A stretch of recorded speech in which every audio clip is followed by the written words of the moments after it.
So on that topic of meaning, I wanted to ask you about creating meaning as human beings, that we have this pattern and instinct.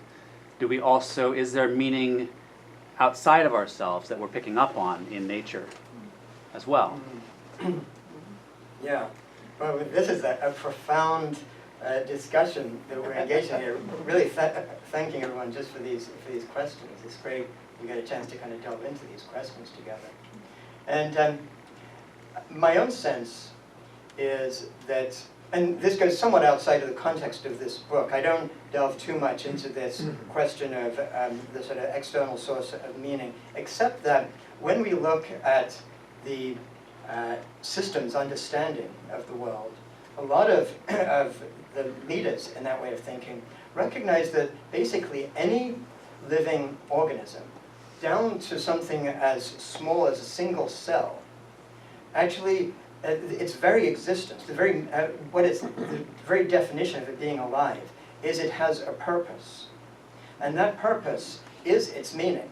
So if a simple bacterium, and if you put it in a Petri dish and you put a little bit of sugar on one side of it, that bacterium will sort of become aware that that's where it can get nourishment, and it's meaningful to him. That bacteria will turn around and swim towards the sugar.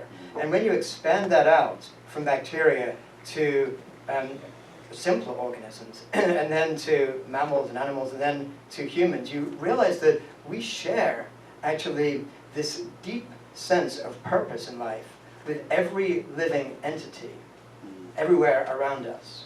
And that is, in my sense, a place to really gain that sense of purpose and that recognition of our oneness with the natural world.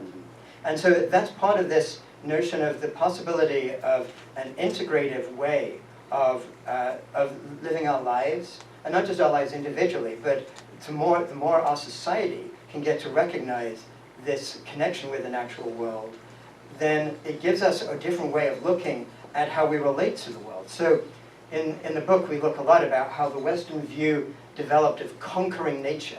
And that's what life was really about for humans, was to take what was troubling in nature and change it to our own means. But once we recognize we are nature, everything's different.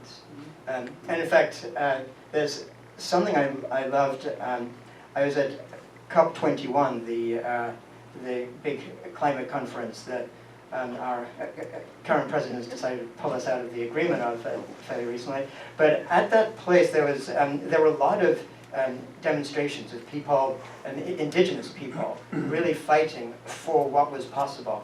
And a slogan they had there, which I just loved so much, went like, "We are not defending nature. We are nature, defending itself." So I think that's what comes from that.